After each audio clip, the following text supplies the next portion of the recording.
1996년 여름, 20살 청년은 물에 빠진 사람을 보고 뛰어들었습니다.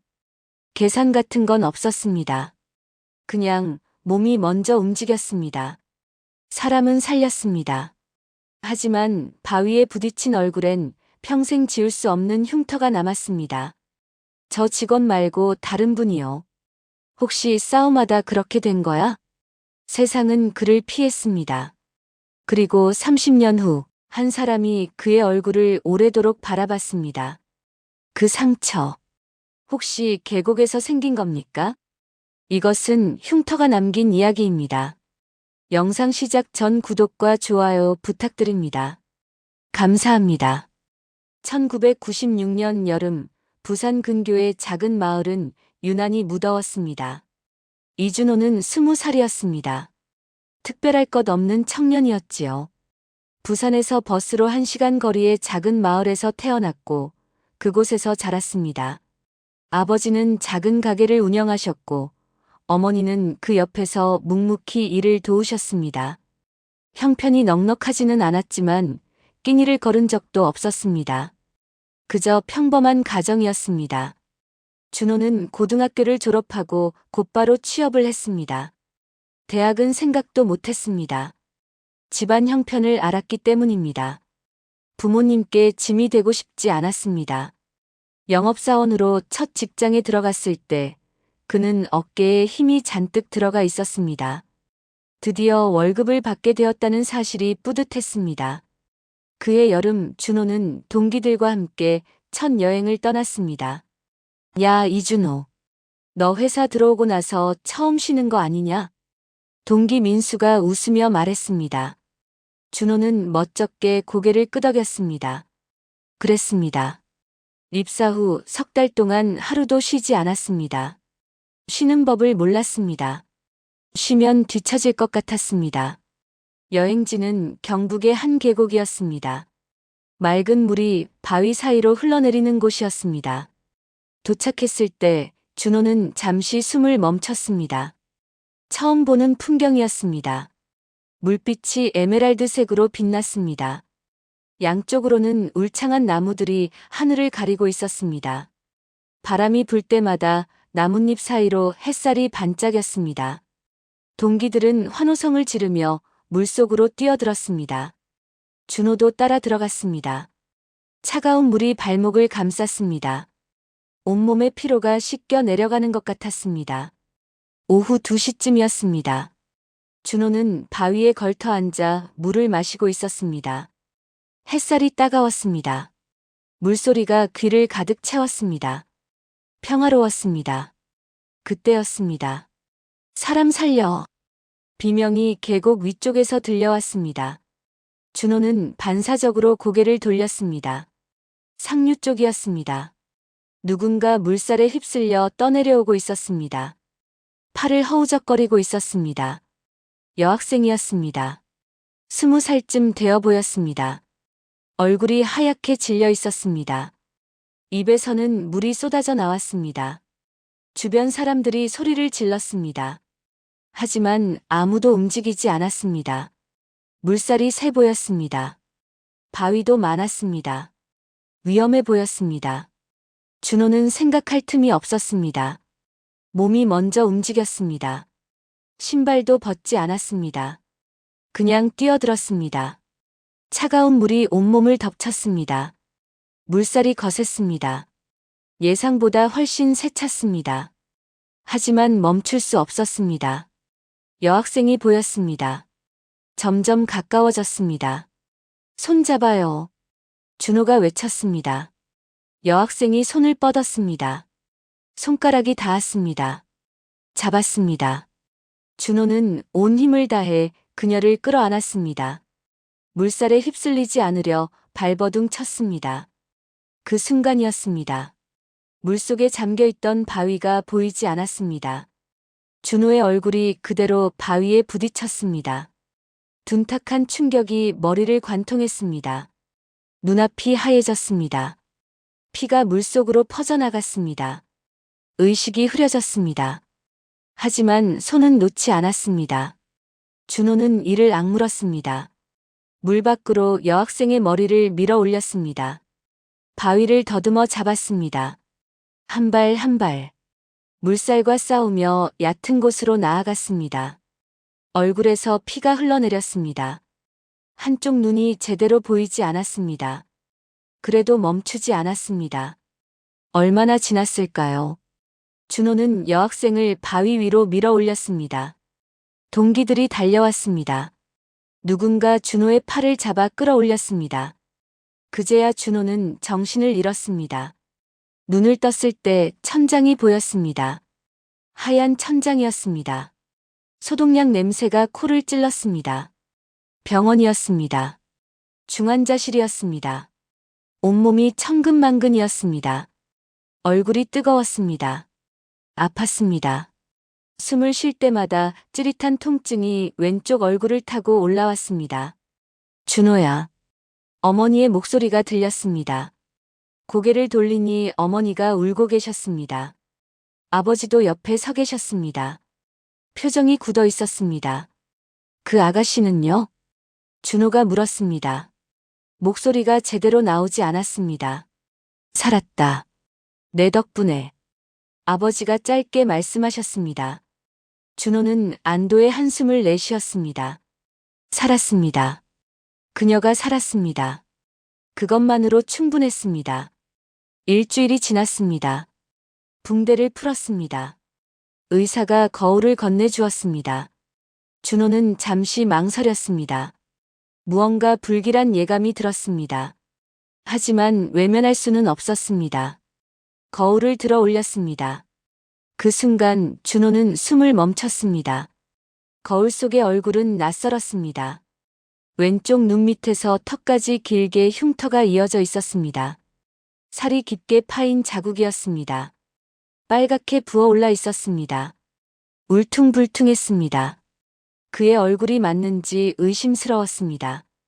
시간이 지나면 좀 나아질 겁니다. 의사가 말했습니다. 하지만 준호는 알았습니다. 이 흉터는 사라지지 않을 것이라는 걸. 평생 자신의 얼굴에 남아있을 것이라는 걸. 준호는 거울을 내려놓았습니다. 병실 창문 너머로 하늘이 보였습니다. 맑고 푸른 하늘이었습니다. 여전히 여름이었습니다. 하지만 준호의 마음속 여름은 끝나 있었습니다. 사람은 살렸으니까. 준호는 스스로에게 말했습니다. 그것으로 됐어. 그것으로 충분해. 그렇게 되뇌었습니다. 하지만 거울 속 얼굴이 자꾸 떠올랐습니다. 낯선 얼굴이. 더 이상 자신의 것이 아닌 것 같은 얼굴이. 준호는 눈을 감았습니다. 뜨거운 것이 눈가를 타고 흘러내렸습니다. 20살 여름 준호는 누군가의 목숨을 살렸습니다. 그리고 그 대가로 자신의 얼굴을 잃었습니다. 그때의 준호는 몰랐습니다. 이 순간이 그의 인생을 완전히 바꿔놓을 것이라는 걸. 세상의 시선이 얼마나 차갑고 날카로울 수 있는지를. 거울 앞에 서는 것조차 두려워질 날이 올 것이라는 걸. 그리고 30년이라는 긴 시간이 흘러야 비로소 이 흉터의 진짜 의미를 깨닫게 될 것이라는 걸. 준호는 아무것도 몰랐습니다. 그저 여름이었습니다. 그리고 그 여름의 물살은 그의 인생을 영원히 바꿔놓았습니다. 퇴원 후 한 달이 지났습니다. 준호는 회사로 복귀했습니다. 영업부였습니다. 사람을 만나는 일이었습니다. 첫 출근 날 아침, 준호는 거울 앞에 오래 서 있었습니다. 흉터는 여전했습니다. 붉은 기운은 조금 가라앉았지만 깊이 파인 자국은 그대로였습니다. 왼쪽 눈 밑에서 턱까지 숨길 수 없었습니다. 괜찮아. 할 수 있어. 준호는 스스로에게 말했습니다. 그리고 집을 나섰습니다. 회사에 도착하자 동료들의 시선이 느껴졌습니다. 다들 준호를 쳐다봤습니다. 그리고 황급히 시선을 돌렸습니다. 누군가는 인사도 없이 지나쳤습니다. 예전에는 먼저 말을 걸어오던 사람들이었습니다. 이 대리 고생했네. 팀장만이 악수를 청했습니다. 준호는 고개를 숙여 인사했습니다. 첫 외근은 그 주 금요일이었습니다. 준호는 평소처럼 양복을 차려입고 거래처를 방문했습니다. 가전제품 대리점이었습니다. 문을 열고 들어서는 순간 사장님의 표정이 굳었습니다. 시선이 준호의 얼굴에 머물렀습니다. 정확히는 흉터에. 이대리. 왔네. 목소리가 어색했습니다. 사장님은 계속 시선을 피했습니다. 대화 내내 준호의 눈을 마주치지 않았습니다. 상담은 평소보다 짧게 끝났습니다. 결과는 보류였습니다. 예전 같으면 바로 계약서에 도장을 찍었을 겁니다. 다음 거래처도 마찬가지였습니다. 그 다음도. 준호가 문을 열고 들어설 때마다 사람들의 표정이 굳어졌습니다. 미간을 찌푸리는 사람도 있었습니다. 대놓고 뒤로 물러서는 사람도 있었습니다. 한 주가 지났습니다. 계약은 단 한 건도 성사되지 않았습니다. 어느 날 오후 준호는 한 가게에서 상담을 하고 있었습니다. 사장님은 중년 여성이었습니다. 상담이 잘 되고 있다고 생각했습니다. 그때 손님 한 분이 들어왔습니다. 사장님이 잠시 자리를 비웠습니다. 카운터 쪽에서 작은 목소리가 들렸습니다. 저 직원 말고 다른 분 없어요? 좀 무서워서. 손님의 목소리였습니다. 아, 네. 죄송합니다. 제가 직접 설명드릴게요. 사장님의 목소리였습니다. 준호는 그 자리에 얼어붙었습니다. 귀를 의심했습니다. 하지만 분명히 들었습니다. 무섭다고. 자신을 보고 무섭다고 했습니다. 준호는 조용히 가방을 챙겼습니다. 인사도 하지 못하고 가게를 나왔습니다. 다리가 떨렸습니다. 가슴이 조여왔습니다. 골목 모퉁이에 서서 한참을 서 있었습니다. 눈물이 나오려 했습니다. 참았습니다. 20살 남자가 길에서 울 수는 없었습니다. 복귀 2달째 팀장에게 호출을 받았습니다. 이대리 할 말이 있네. 팀장의 표정이 무거웠습니다. 준호는 짐작했습니다. 좋은 이야기가 아닐 것이라는 걸. 본사에서 연락이 왔어. 영업부는 어렵겠다고 하더라고. 네. 자네 실력은 내가 잘 알아. 하지만 고객들 반응이. 회사 이미지 문제도 있고. 회사 이미지. 그 말이 가슴에 박혔습니다. 공장 쪽으로 발령이 났네. 생산관리팀이야. 거기서 다시 시작해보게. 팀장은 미안한 듯 고개를 숙였습니다. 준호는 아무 말도 하지 못했습니다. 화가 났습니다. 억울했습니다. 하지만 누구에게 화를 낼 수 있겠습니까? 자신의 실력이 부족한 것도 아니었습니다. 다만 얼굴이, 흉터가 문제였습니다. 알겠습니다. 준호는 그렇게만 대답했습니다. 공장으로 발령이 났습니다. 경기도 외곽의 작은 공장이었습니다. 기숙사 생활이 시작되었습니다. 첫날부터 시선이 따가웠습니다. 식당에서 밥을 먹을 때 동료들이 준호의 얼굴을 훔쳐봤습니다. 수근거리는 소리가 들렸습니다. 야, 저 사람 얼굴 봤어? 싸움하다 그렇게 됐나 봐. 무서워 보인다. 조심해야겠다. 준호는 못 들은 척했습니다. 밥맛이 없었습니다. 그래도 숟가락을 놓지 않았습니다. 먹어야 했습니다. 버텨야 했습니다. 며칠 후 소문이 공장 전체에 퍼졌습니다. 이준호? 걔 깡패 출신이래. 조폭이라던데. 그래서 본사에서 잘렸대. 사실이 아니었습니다. 하지만 아무도 진실을 묻지 않았습니다. 사람들은 보이는 것만 믿었습니다. 흉터가 있으니까 폭력적인 사람일 것이라고. 무서운 사람일 것이라고. 그렇게 단정 지었습니다. 준호는 점점 말수가 줄었습니다. 누군가 말을 걸어도 짧게 대답했습니다. 먼저 다가가는 일은 없었습니다. 다가가면 사람들이 피했기 때문입니다. 걸을 때는 고개를 숙였습니다. 시선을 마주치고 싶지 않았습니다. 어느 금요일 저녁 회식 자리가 있었습니다. 준호는 가고 싶지 않았습니다. 하지만 빠지면 더 이상해질 것 같았습니다. 억지로 참석했습니다. 구석자리에 앉았습니다. 술잔만 기울였습니다. 분위기가 무르익자 누군가 큰 소리로 말했습니다. 야, 이준호 씨. 그 흉터 어떻게 생긴 거야? 진짜 궁금해. 웃음기가 섞인 목소리였습니다. 주변에서 킥킥거리는 소리가 들렸습니다. 말해봐. 싸움하다 그런 거 맞지? 준호는 손에 들고 있던 술잔을 내려놓았습니다. 사람 구하다 다쳤습니다. 조용히 대답했습니다. 에이, 무슨. 그 흉터가 사람 구하다 생겼다고? 믿지 않았습니다. 오히려 더 웃었습니다. 설마 영화야? 니야, 연기력 좋은데. 터지는 웃음소리. 준호는 자리에서 일어났습니다. 아무 말 없이 가게를 나왔습니다. 등 뒤로 여전히 웃음소리가 들렸습니다. 거리는 어두웠습니다. 바람이 차가웠습니다. 준호는 기숙사까지 걸어갔습니다. 1시간이 넘게 걸렸습니다. 걸으면서 생각했습니다. 내가 뭘 잘못한 걸까? 사람을 살린 게 죄인가?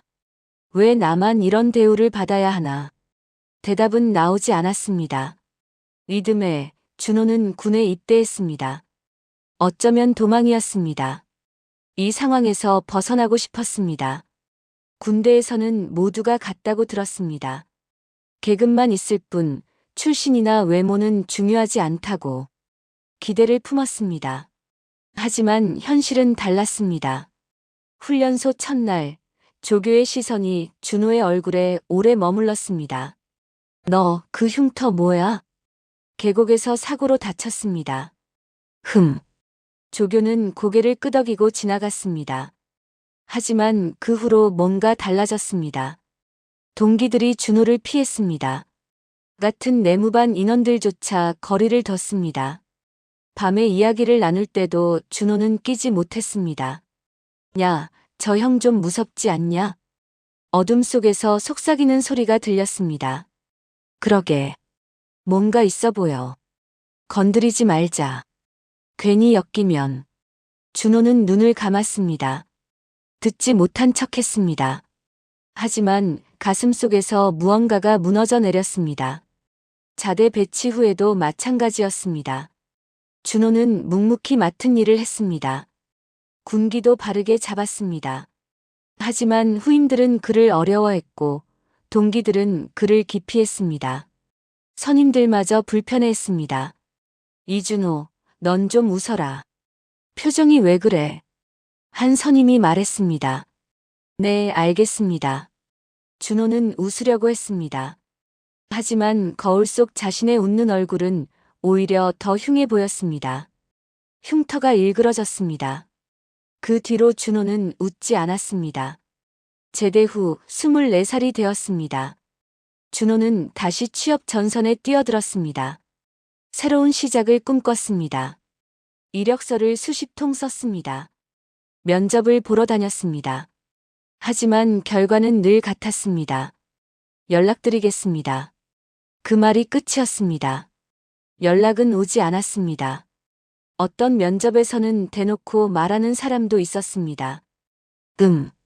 이력은 좋은데 우리 회사가 서비스업이라서요. 고객 응대 쪽은 좀. 말끝을 흐렸습니다. 하지만 뜻은 명확했습니다. 얼굴 때문에 안 된다는 것이었습니다. 10번째 면접이 끝난 날이었습니다. 또 탈락이었습니다. 준호는 버스 정류장에 앉아 있었습니다.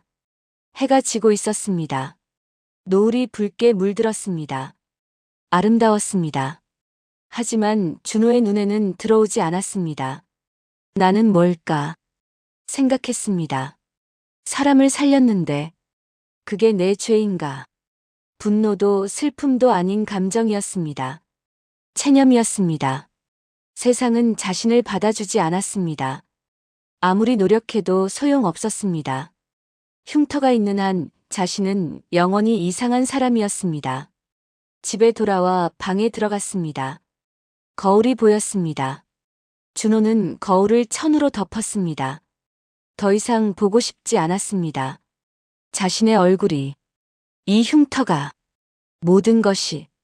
그렇게 시간이 흘렀습니다. 준호는 거울을 피하는 삶에 익숙해져 갔습니다.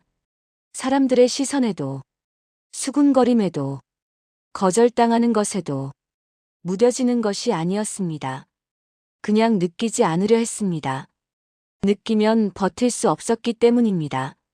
24살의 준호는 막다른 골목에 서 있었습니다. 앞이 보이지 않았습니다. 길이 보이지 않았습니다. 어디로 가야 할지, 무엇을 해야 할지 알 수 없었습니다. 흉터는 사라지지 않았습니다. 세상의 시선도 바뀌지 않았습니다. 하지만 그때 아버지가 준호를 불렀습니다. 준호야, 잠깐 앉아봐라. 아버지의 목소리는 예전보다 힘이 없었습니다. 건강이 좋지 않으셨습니다. 준호는 아버지 앞에 앉았습니다. 아버지는 아들의 얼굴을 오래 바라보았습니다. 흉터를. 그리고 입을 열었습니다. 운전이나 배워라. 뜻밖의 말이었습니다.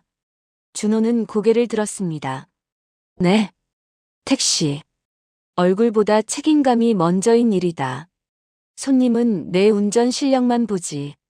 얼굴은 안 봐. 아버지의 눈이 젖어 있었습니다. 하지만 목소리는 단단했습니다. 숨지 말고 살아라. 내 방식대로. 준호는 아무 말도 하지 못했습니다. 목이 메었습니다. 그날 밤 준호는 오랜만에 천으로 덮인 거울을 바라봤습니다. 천을 걷지는 않았습니다. 아직은 아니었습니다. 하지만 무언가가 달라진 것 같았습니다. 막다른 길인 줄 알았습니다. 하지만 아버지가 작은 문 하나를 보여주셨습니다. 운전. 택시. 준호는 그 문을 열어보기로 했습니다. 운전면허 시험에 3번 떨어졌습니다. 첫 번째는 긴장 탓이었습니다. 두 번째는 실수였습니다. 세 번째는 스스로도 이유를 몰랐습니다. 손이 떨렸습니다. 핸들을 잡으면 땀이 났습니다.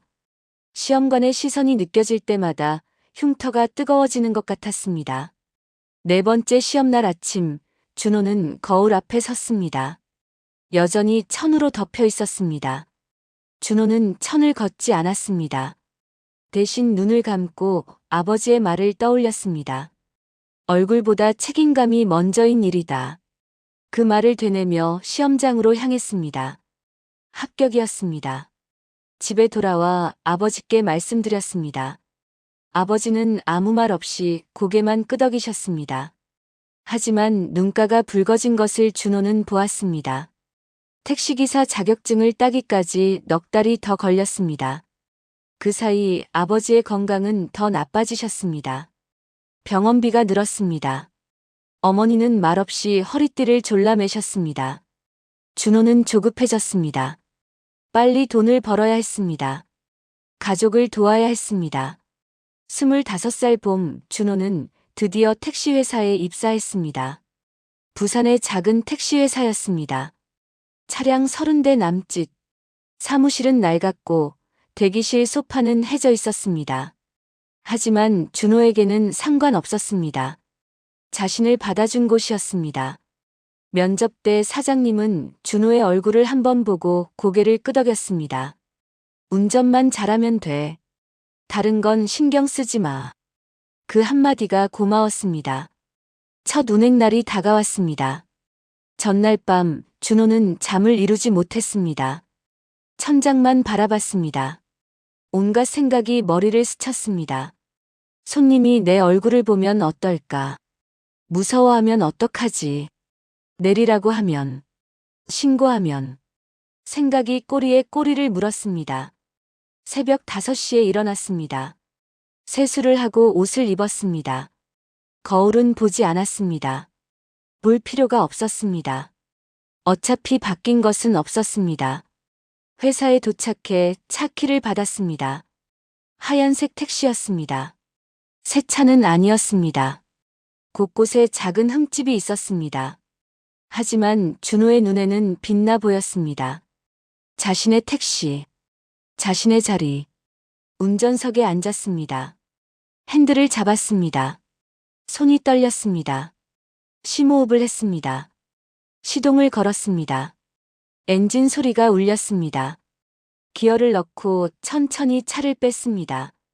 거리로 나섰습니다. 아침 7시. 출근 시간이 가까워지고 있었습니다. 거리에는 사람들이 많았습니다. 손을 드는 사람들이 보였습니다. 택시를 잡으려는 손짓이었습니다. 준호는 그냥 지나쳤습니다. 가슴이 두근거렸습니다. 차마 세울 수가 없었습니다. 손님이 타면 백미러로 자신의 얼굴을 볼 것이었습니다. 그 순간이 두려웠습니다. 1시간이 지났습니다. 2시간이 지났습니다. 준호는 계속 거리를 돌았습니다. 손을 드는 사람들을 지나쳤습니다. 빈차 표시등은 켜져 있었지만 멈추지 않았습니다. 점심시간이 되었습니다. 준호는 한적한 골목에 차를 세웠습니다. 핸들에 이마를 기댔습니다. 한숨이 나왔습니다. 이게 뭐하는 짓이야? 스스로에게 물었습니다. 택시기사가 손님을 안 태우면 뭐가 되는 거야? 아버지 얼굴이 떠올랐습니다. 병원 침대에 누워 계신 모습이. 어머니가 새벽에 일어나 도시락을 싸시던 모습이. 준호는 눈을 질끈 감았습니다. 겁쟁이. 스스로를 욕했습니다. 이러려고 여기까지 온 거야? 준호는 고개를 들었습니다. 차 밖으로 세상이 보였습니다. 사람들이 오가고 있었습니다. 아무도 준호를 보지 않았습니다. 아무도 준호의 존재를 신경 쓰지 않았습니다. 그 순간 깨달았습니다. 세상은 자신에게 관심이 없었습니다. 흉터가 있든 없든 대부분의 사람들은 자기 일에 바빴습니다. 두려운 것은 세상이 아니었습니다. 자기 자신이었습니다. 준호는 시동을 걸었습니다. 다시 거리로 나섰습니다. 큰 도로로 접어들었습니다. 멀리서 손을 흔드는 사람이 보였습니다. 중년 남성이었습니다. 서류 가방을 들고 있었습니다. 준호는 차를 세웠습니다. 심장이 미친 듯이 뛰었습니다. 손이 땀으로 젖었습니다. 뒷문이 열렸습니다. 남자가 탔습니다. 서면역이요. 남자는 행선지만 말했습니다. 그리고 휴대폰을 꺼내 들었습니다. 백미러에 남자의 얼굴이 비쳤습니다. 남자는 준호를 보지 않았습니다. 화면만 보고 있었습니다. 네, 알겠습니다. 준호의 목소리가 떨렸습니다. 하지만 차를 출발시켰습니다. 신호를 기다렸습니다. 좌회전을 했습니다. 목적지를 향해 달렸습니다. 10분 후 서면역에 도착했습니다. 여기요. 남자는 미터기를 확인하고 돈을 건넸습니다. 그리고 내렸습니다. 그게 전부였습니다. 문이 닫혔습니다. 남자는 뒤도 돌아보지 않고 역으로 들어갔습니다. 준호는 잠시 멍하니 앉아 있었습니다. 아무 일도 일어나지 않았습니다. 손님은 준호의 얼굴을 보지 않았습니다. 목적지에만 관심이 있었습니다. 그저 택시가 필요했을 뿐이었습니다. 준호는 웃었습니다. 소리 없이. 눈가가 뜨거워졌습니다. 하지만 눈물은 흘리지 않았습니다. 대신 핸들을 꽉 쥐었습니다. 할 수 있어. 스스로에게 말했습니다. 나는 할 수 있어. 그날 이후 준호는 매일 핸들을 잡았습니다. 처음에는 하루에 10명도 못 태웠습니다. 용기가 나지 않았습니다. 손님이 얼굴을 볼까봐 고개를 숙이고 인사했습니다. 목소리도 작았습니다. 하지만 시간이 지나면서 달라졌습니다. 한 달이 지나자 20명을 태웠습니다. 2달이 지나자 30명. 속도가 붙었습니다. 목소리도 커졌습니다. 인사도 또렷해졌습니다. 안녕하십니까? 어디로 모실까요? 손님들은 대부분 목적지만 말했습니다. 준호의 얼굴을 유심히 보는 사람은 드물었습니다. 택시 안에서 사람들은 바빴습니다. 전화를 하거나 창밖을 보거나 졸거나 운전사의 얼굴에 관심을 가질 여유가 없었습니다. 가끔 시선을 느낄 때도 있었습니다. 백미러로 손님이 자신의 얼굴을 보는 것을 알 때, 그럴 때면 가슴이 조여왔습니다. 하지만 대부분은 잠깐 보고 말았습니다. 굳이 묻는 사람도 없었습니다. 설령 물어도 준호는 담담하게 대답했습니다. 옛날에 사고가 있었습니다. 그러면 손님들은 고개를 끄덕이고 화제를 바꿨습니다. 택시라는 공간은 독특했습니다. 운전사와 손님 사이에는 보이지 않는 선이 있었습니다. 서로의 삶에 깊이 관여하지 않았습니다.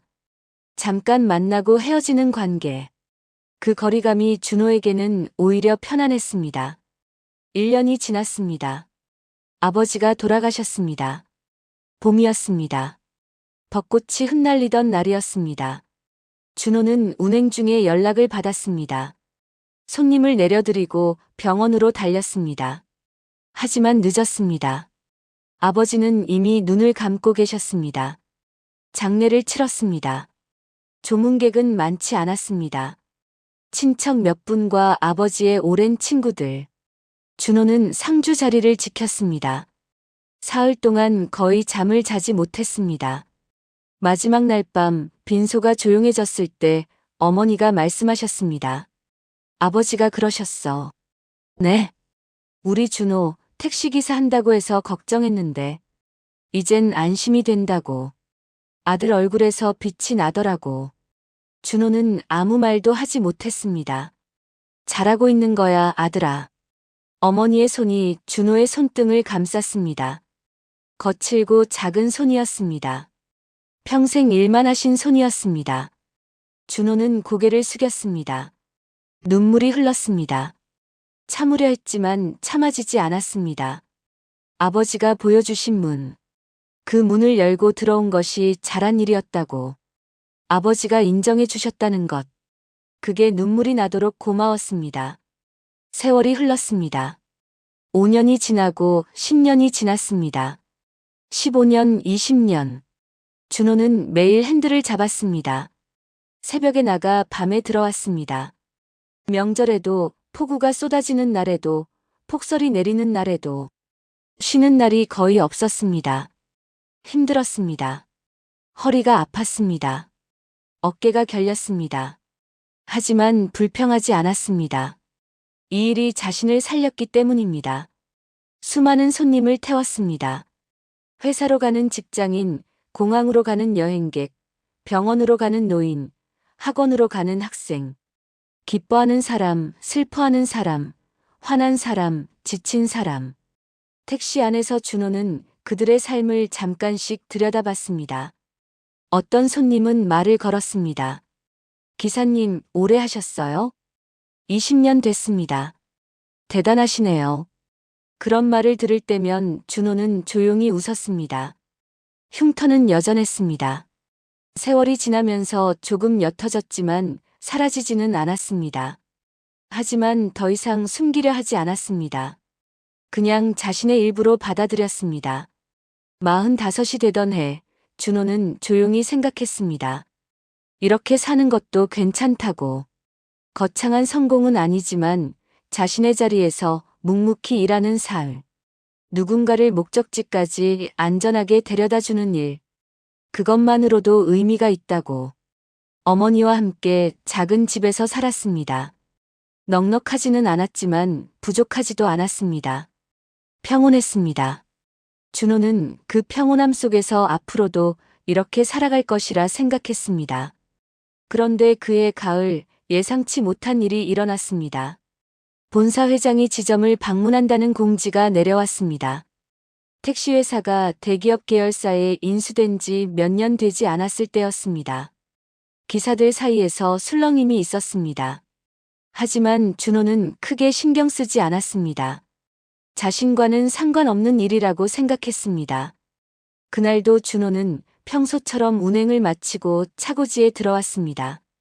그리고 사무실 앞에서 한 사람과 마주쳤습니다. 회장이었습니다. 흰 머리카락, 주름진 얼굴, 단정한 양복. 70대 정도로 보였습니다. 회장은 준호의 얼굴을 보는 순간 걸음을 멈췄습니다. 그리고 준호의 흉터를 오래도록 바라봤습니다. 회장의 시선이 준호의 얼굴에 머물렀습니다. 정확히는 흉터에. 왼쪽 눈 밑에서 턱까지 이어진 긴 자국. 세월이 지나 많이 옅어졌지만 여전히 선명했습니다. 준호는 어색하게 고개를 숙였습니다. 안녕하십니까? 인사를 했습니다.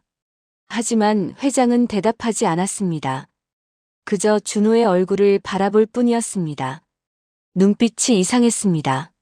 놀람도 아니고 불쾌함도 아니었습니다. 무언가를 확인하려는 듯한 눈빛이었습니다. 실례지만 회장이 입을 열었습니다. 목소리가 약간 떨렸습니다. 그 상처 혹시 계곡에서 생긴 겁니까? 준호는 멈칫했습니다. 심장이 한 박자 늦게 뛰었습니다. 계곡. 그 단어가 25년 전의 기억을 불러왔습니다. 차가운 물살. 바위에 부딪히던 순간. 붉게 물들던 물. 네. 준호는 짧게 대답했습니다.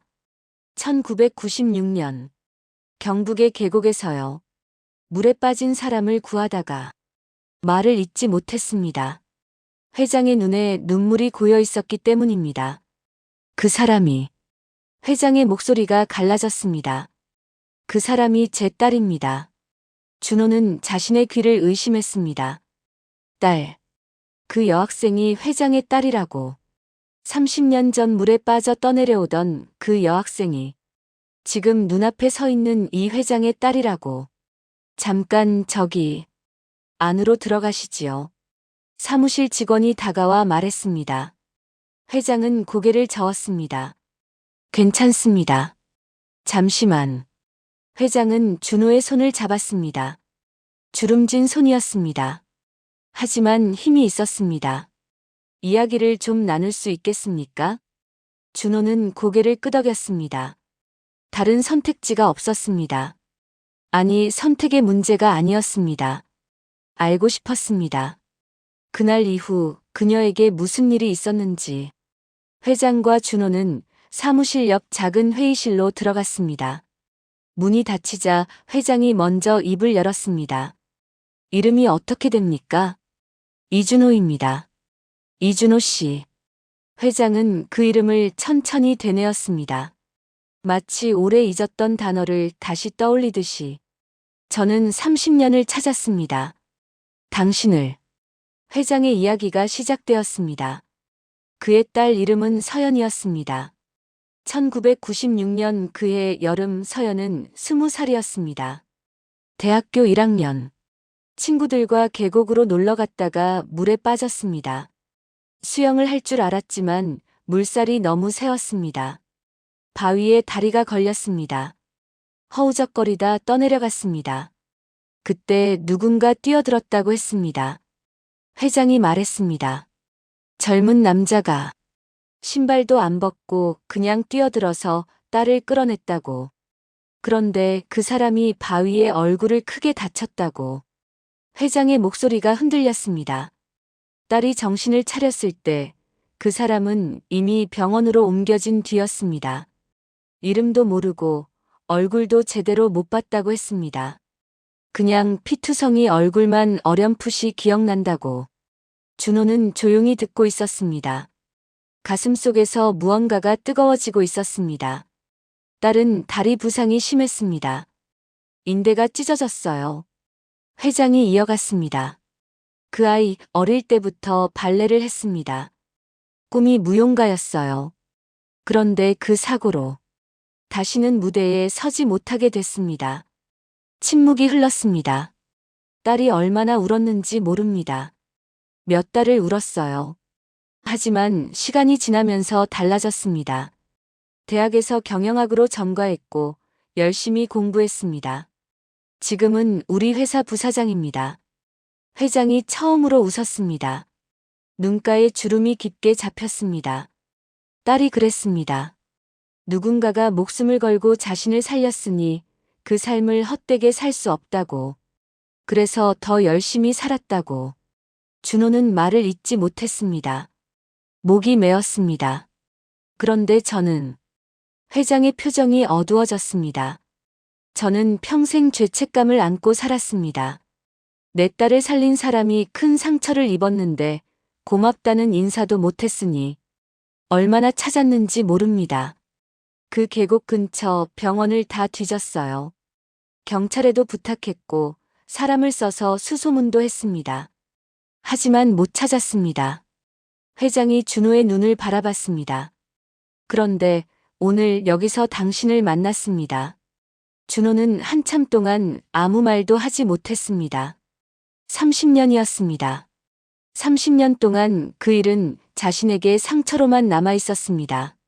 세상의 차가운 시선, 거절당한 기억, 거울을 피해 살았던 시간. 흉터는 그 모든 것의 상징이었습니다. 하지만 지금 그 흉터를 바라보며 눈물을 흘리는 사람이 있었습니다. 이준호 씨. 회장이 말했습니다. 제가 당신에게 해야 할 말이 있습니다. 회장이 자리에서 일어났습니다. 그리고 천천히 허리를 숙였습니다. 깊이 90도로 70이 넘은 노인이 허리를 깊이 숙이고 있었습니다. 감사합니다. 떨리는 목소리였습니다. 내 딸의 목숨을 살려주셔서 정말 감사합니다. 준호는 황급히 일어났습니다. 아닙니다. 이러시면. 그리고 죄송합니다. 회장이 고개를 든 것은 한참 뒤였습니다. 눈가가 젖어 있었습니다. 당신이 얼마나 힘들게 살았을지 저는 압니다. 그 상처 때문에 얼마나 고통받았을지. 감히 다 알 수는 없겠지만 짐작은 합니다. 회장의 음성이 갈라졌습니다. 미안합니다. 제가 더 빨리 찾았어야 했는데 30년이나 걸려서. 준호의 눈에서 눈물이 흘렀습니다. 참으려 했습니다. 하지만 참아지지 않았습니다. 30년 동안 쌓였던 것들이 한꺼번에 무너져 내렸습니다. 억울함, 서러움, 외로움, 그리고 누군가에게 인정받고 싶었던 마음. 저는 준호의 목소리가 떨렸습니다. 후회한 적 없습니다. 그날 뛰어든 것을, 사람을 살렸으니까요. 그것으로 충분하다고 생각했습니다. 눈물을 닦았습니다. 하지만 계속 흘러내렸습니다. 근데 가끔은 힘들었습니다. 왜 나만 이래야 하나? 왜 내 인생은 이렇게 됐나? 그런 생각이 들 때가 있었습니다. 회장이 다가왔습니다. 그리고 준호의 어깨를 잡았습니다. 당신은 영웅입니다. 단단한 목소리였습니다. 세상이 몰라줬을 뿐 당신은 영웅이에요.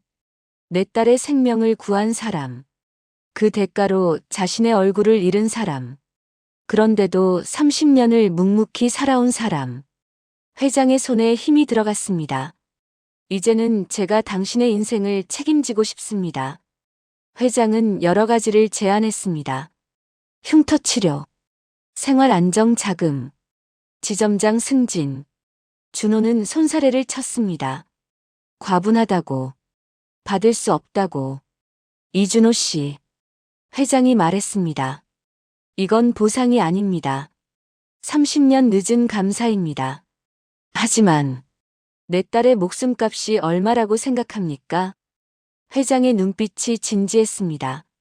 제가 드리는 것은 그 값의 100분의 1도 안 됩니다. 부디 받아주십시오. 준호는 말문이 막혔습니다. 딸이 알면 좋아할 겁니다. 평생 은인을 찾고 싶어 했거든요. 직접 만나서 인사하고 싶대요. 회장이 미소 지었습니다. 따뜻한 미소였습니다. 만나주시겠습니까? 준호는 천천히 고개를 끄덕였습니다. 회의실을 나올 때 하늘이 붉게 물들어 있었습니다. 노을이었습니다. 준호는 한참 동안 그 하늘을 바라봤습니다. 가슴속이 이상했습니다. 무언가가 채워지는 느낌이었습니다. 30년 동안 비어있던 자리가 천천히 메워지는 것 같았습니다. 인정받았습니다. 누군가가 자신의 삶을 알아주었습니다. 자신의 선택을 가치 있다고 말해주었습니다. 세상 모두가 외면했던 그 선택을 마침내 누군가가 인정해 주었습니다. 준호는 주머니에서 휴대폰을 꺼냈습니다. 어머니께 전화를 걸었습니다. 어머니, 왜? 무슨 일 있어? 아니요. 그냥요. 목소리가 떨렸습니다. 오늘 좋은 일이 있었어요. 어머니는 한참 동안 아무 말 없이 있다가 말씀하셨습니다. 그래, 다행이다. 그 한마디에 준호는 또 눈물이 났습니다. 집으로 돌아가는 길, 준호는 창밖을 바라봤습니다. 거리에 불빛이 하나둘 켜지고 있었습니다. 평범한 저녁 풍경이었습니다. 하지만 오늘따라 모든 것이 달라 보였습니다. 세상이 조금 밝아 보였습니다. 일주일 후, 준호는 회장의 딸 서연을 만나기로 했습니다. 30년 만에 재회. 물에 빠졌던 20살 여학생은 이제 50살의 부사장이 되어 있었습니다. 그녀는 어떤 얼굴로 자신을 바라볼까? 무슨 말을 할까? 준호는 조금 긴장되었습니다. 하지만 두렵지는 않았습니다. 오랜만에, 정말 오랜만에 내일이 기다려졌습니다. 일주일 후, 준호는 서울로 올라갔습니다. 회장이 보내준 차였습니다. 검은색 세단. 기사님이 운전했습니다. 준호는 뒷좌석에 앉아 창밖을 바라봤습니다. 부산에서 서울까지 고속도로 풍경이 스쳐 지나갔습니다. 이상한 기분이었습니다. 30년 동안 핸들을 잡았습니다. 누군가를 태우고 달리는 것이 일상이었습니다. 그런데 오늘은 자신이 손님이었습니다. 누군가가 자신을 모시고 있었습니다. 서울 도심의 높은 빌딩 앞에서 차가 멈췄습니다. 회장의 회사 본사였습니다. 유리로 된 건물이 하늘을 찌를 듯 솟아 있었습니다. 준호는 잠시 멈춰서서 그 건물을 올려다봤습니다. 현기증이 났습니다. 자신과는 너무 다른 세계였습니다. 로비에 들어서자 직원이 다가왔습니다. 이준호 선생님이시죠? 안내해 드리겠습니다. 엘리베이터가 28층에서 멈췄습니다. 문이 열리자 넓은 복도가 나타났습니다. 복도 끝에 큰 문이 있었습니다. 문 앞에 회장이 서 있었습니다. 오셨습니까? 회장이 웃으며 손을 내밀었습니다. 준호는 그 손을 잡았습니다. 딸이 기다리고 있습니다. 문이 열렸습니다. 넓은 회의실이었습니다. 창문으로 서울 도심이 한눈에 내려다 보였습니다. 그리고 창가에 한 여자가 서 있었습니다. 50살. 단정한 정장. 짧게 자른 머리. 세월의 흔적이 있었지만 어딘가 익숙한 얼굴이었습니다. 30년 전의 기억이 겹쳐졌습니다. 물속에서 허우적거리던 20살 여학생이. 여자가 돌아섰습니다. 눈이 마주쳤습니다. 여자의 눈에 눈물이 고여 있었습니다. 선생님. 여자가 다가왔습니다. 한 걸음, 두 걸음. 그리고 준호 앞에 섰습니다. 저예요. 그날 물에 빠졌던. 말을 잇지 못했습니다. 여자의 눈에서 눈물이 흘러내렸습니다. 30년 동안 찾았어요. 선생님을. 매년 그 계곡에 갔었어요. 혹시 다시 만날 수 있을까 해서. 근처 마을도 돌아다녔고 병원 기록도 찾아봤어요. 하지만 여자가 고개를 숙였습니다. 못 찾았어요. 죄송해요. 정말 죄송해요. 준호는 아무 말도 하지 못했습니다. 목이 메었습니다. 선생님 때문에 살았어요. 여자가 고개를 들었습니다. 눈물로 젖은 눈이 준호를 바라봤습니다. 선생님이 아니었으면 저는 그날 죽었을 거예요. 근데 선생님은 얼굴에 그렇게 큰 상처를 입으시고 저는 어떻게 감사해야 할지. 여자가 허리를 깊이 숙였습니다. 회장처럼. 아니, 그보다 더 깊이. 감사합니다. 제 목숨을 살려주셔서. 정말 감사합니다. 준호의 눈에서도 눈물이 흘렀습니다. 30년이었습니다. 30년 동안 혼자 짊어지고 살았습니다. 세상의 차가운 시선, 거절, 수군거림, 그 모든 것을 견디며 살았습니다. 하지만 이 순간 그 무게가 조금 내려지는 것 같았습니다. 잘 살아주셔서. 준호의 목소리가 떨렸습니다. 그것만으로 충분합니다. 그날 이후 준호의 삶은 조금씩 달라졌습니다. 회장은 약속을 지켰습니다. 흉터 치료를 위한 병원을 소개해 주었습니다. 서울의 큰 병원이었습니다. 성형외과 전문의가 준호의 얼굴을 살펴봤습니다. 완전히 없앨 수는 없습니다. 하지만 많이 옅어지게 할 수는 있어요. 의사가 말했습니다. 준호는 고개를 끄덕였습니다. 해주세요. 사라지지 않아도 괜찮았습니다. 다만 조금이라도 옅어진다면 그것만으로도 의미가 있었습니다. 수술은 3번에 걸쳐 진행되었습니다. 회복하는 데 시간이 걸렸습니다. 하지만 결과는 좋았습니다. 흉터가 눈에 띄게 옅어졌습니다. 완전히 사라지지는 않았지만 예전처럼 첫눈에 보이지는 않았습니다. 어느 날 준호는 오랜만에 거울 앞에 섰습니다. 천을 걷었습니다. 30년 만이었습니다. 거울 속에 자신의 얼굴이 있었습니다. 흉터는 여전히 있었습니다. 하지만 더 이상 낯설지 않았습니다. 무섭지도 않았습니다. 이것이 나였습니다. 30년을 함께한 얼굴이었습니다. 준호는 조용히 웃었습니다. 거울 속의 자신도 웃고 있었습니다. 처음으로 자신의 웃는 얼굴이 나쁘지 않다고 생각했습니다. 회장은 지점장 승진도 제안했습니다. 준호는 망설였습니다. 과분하다고 생각했습니다. 자신은 그저 택시기사일 뿐이었습니다. 사람들 위해 서본 적이 없었습니다. 부담스러우시면 천천히 생각하세요. 회장이 말했습니다. 다만 이것 하나는 알아주셨으면 합니다. 회장이 준호의 눈을 바라봤습니다. 당신은 30년 동안 단 하루도 빠지지 않고 성실하게 일했습니다. 회사 기록을 봤어요. 무사고 경력 25년. 손님 칭찬이 가장 많은 기사. 그런 사람이 지점장을 못할 이유가 없습니다. 준호는 한참 동안 아무 말 없이 앉아 있었습니다. 지점장. 생각해 본 적 없는 자리였습니다. 하지만 회장의 말이 마음에 남았습니다. 자신의 30년을 누군가가 인정해 주고 있었습니다. 해보겠습니다. 준호는 그렇게 대답했습니다. 그해 겨울, 준호는 어머니와 함께 새 집으로 이사했습니다. 작은 아파트였습니다. 하지만 예전 집보다 넓었습니다. 햇볕이 잘 들었습니다. 어머니는 거실 창가에 서서 밖을 내다보셨습니다. 여기 참 좋다. 어머니가 말씀하셨습니다. 아버지도 보셨으면 좋았을 텐데. 준호는 어머니 옆에 섰습니다. 창밖으로 겨울 하늘이 보였습니다. 맑고 파란 하늘이었습니다. 아버지가 그러셨잖아요. 준호가 조용히 말했습니다. 운전이나 배우라고. 얼굴보다 책임감이 먼저라고. 그랬지. 그 말씀 덕분에 여기까지 왔어요. 어머니가 준호를 바라봤습니다. 주름진 얼굴에 미소가 번졌습니다. 아버지도 기뻐하실 거야. 어머니의 손이 준호의 손을 잡았습니다. 여전히 작고 거친 손이었습니다.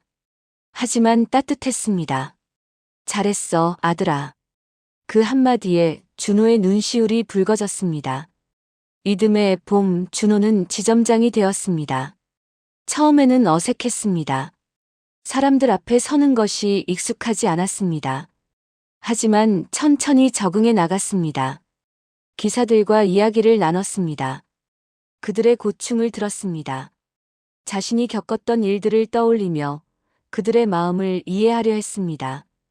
어느 날 신입 기사 한 명이 찾아왔습니다. 젊은 청년이었습니다. 25살. 얼굴에 화상 흉터가 있었습니다. 어릴 때 사고를 당했다고 했습니다. 지점장님. 청년이 고개를 숙인 채 말했습니다. 손님들이 제 얼굴을 보면 불편해하는 것 같아요. 저 이 일 계속할 수 있을까요? 준호는 청년을 바라봤습니다. 30년 전의 자신이 보였습니다. 두려움에 떨며 핸들을 잡지 못했던 25살의 자신이.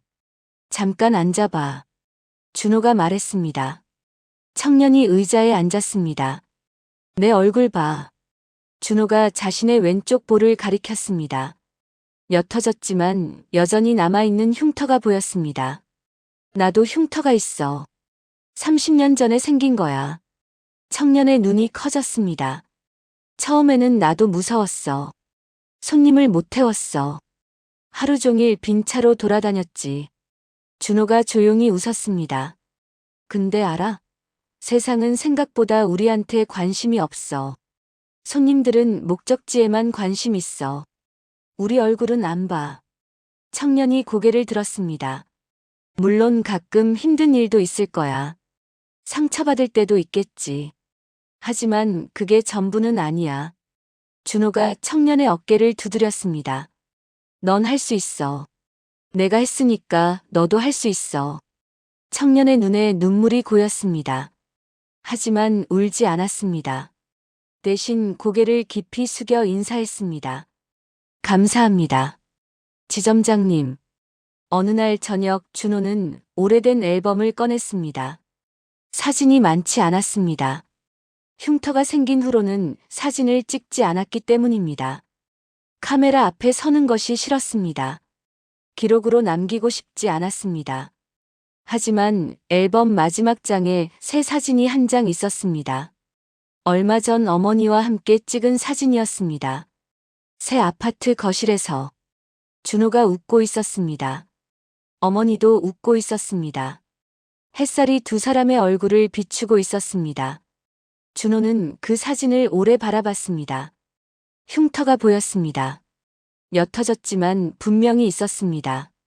하지만 이상하게도 그 흉터가 추하게 느껴지지 않았습니다. 이 흉터는 실패의 증거가 아니었습니다. 선택의 증거였습니다. 30년 전 그날 계곡에서 준호는 선택했습니다. 계산하지 않고 뛰어들었습니다. 누군가의 목숨을 구했습니다. 그 선택의 결과가 이 흉터였습니다. 세상은 그 선택을 오해했습니다. 외면했습니다. 하지만 준호는 알았습니다. 자신이 옳은 일을 했다는 것을. 그리고 30년이 지나 마침내 누군가가 알아주었습니다. 준호는 앨범을 덮었습니다. 창밖으로 봄바람이 불어왔습니다. 어디선가 꽃향기가 났습니다. 준호는 눈을 감았습니다. 평온했습니다. 오래전 잃어버렸다고 생각했던 것들이 돌아온 것 같았습니다. 자존감, 희망, 그리고 내일에 대한 기대. 흉터는 여전히 그의 얼굴에 있었습니다. 하지만 더 이상 그를 무너뜨리지 못했습니다. 끝까지 함께 해주셔서 감사합니다.